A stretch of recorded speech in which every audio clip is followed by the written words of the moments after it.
Hello everybody, this is Fernando for the latest ghost and horror stories video.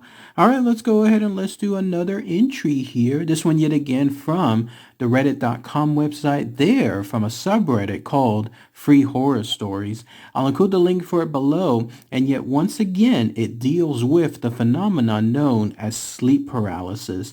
I've already covered it within some of my past videos here on this channel, and then also some of my other videos on some of my other playlists.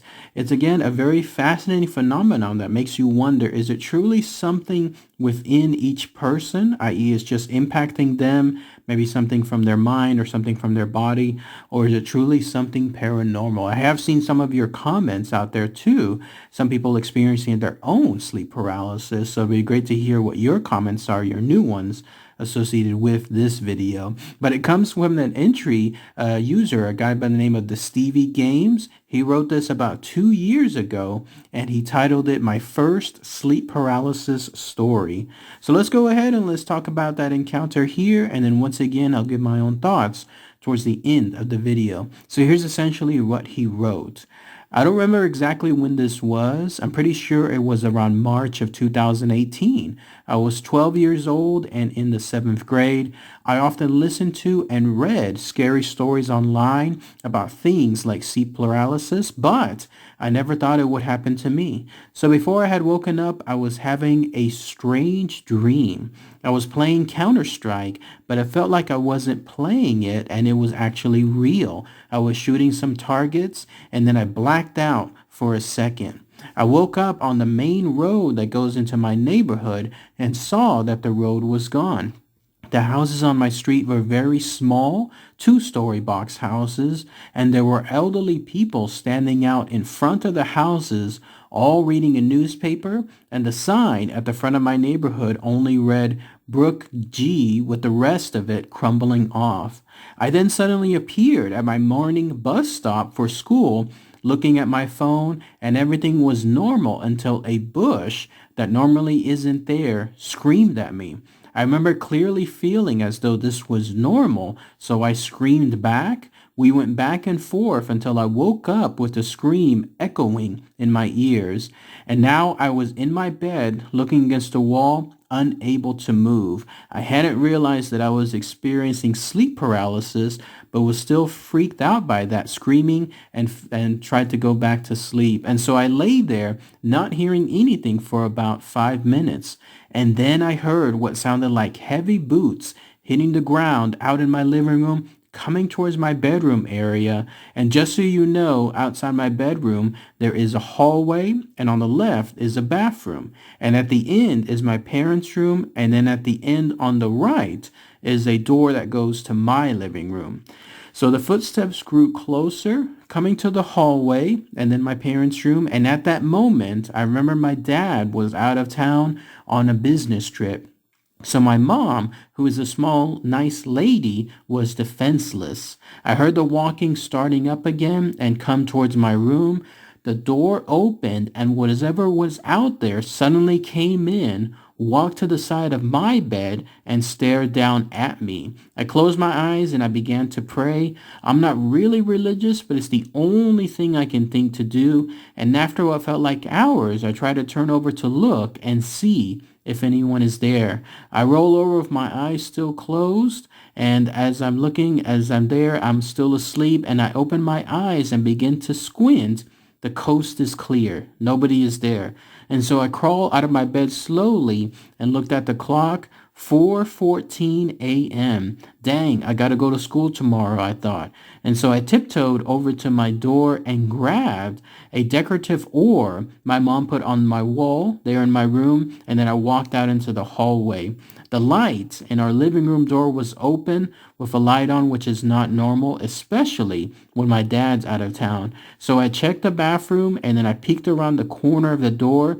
Nobody was there, so I made a silent sprint into my mom's room and I put the ore down on the floor. I shake her awake, quietly whispering her name. Mama, I think there's someone in the house. I heard walking around outside of my room and then I began tearing up, realizing that this all may have been in my head and I woke up my mom for nothing. It's all right, she said. We can go back and check the house real quick. So I grabbed the orb and go check the house with my mother, and there was nobody in our house, in our entire house. And so I got back to my bed relieved that we were safe and that none of that encounter was real. I haven't had a sleep paralysis experience, and I'm glad it wasn't worse. This story seems like nothing compared to some of the others out there about what I've heard, but I hope you enjoy reading this. And that's essentially how this user, the Stephen Games, stopped their story when it comes to the sleep paralysis. Fascinating take, no, when it comes to this. Yet again, another entry that has very similar items to other people's encounters when it comes to sleep paralysis. There's the telltale sign of waking up in the middle of the night and not being able to move.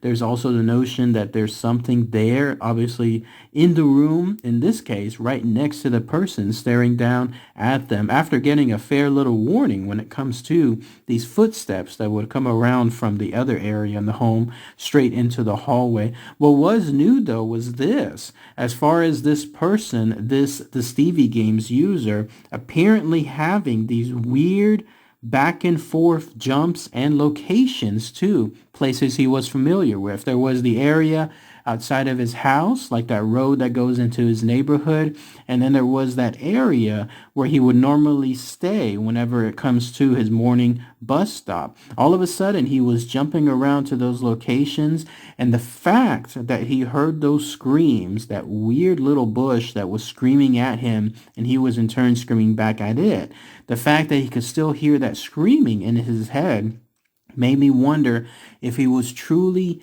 not having a dream and he was actually there. Like, for whatever reason, his body somehow, some way was in those locations, as weird as it sounds, while he was also within his room in the middle of that sleep paralysis. It's a fascinating take again when it comes to that, because that's the first time I ever heard something along those lines. And all of it was triggered by that apparent game of Counter-Strike and how all of a sudden he just blacked out. And when that occurred, he was starting to experience the first unique traits of this sleep paralysis, and then it jumped to the more familiar stuff on there. Interesting too that he apparently never had any other encounter soon afterward, and you would think that somebody would have something like soon after having something like this happen bad to them, but no, they either did or didn't, and he didn't report on it afterward. But yes, that's at least this information associated with the Stevie Games and then his sleep paralysis story.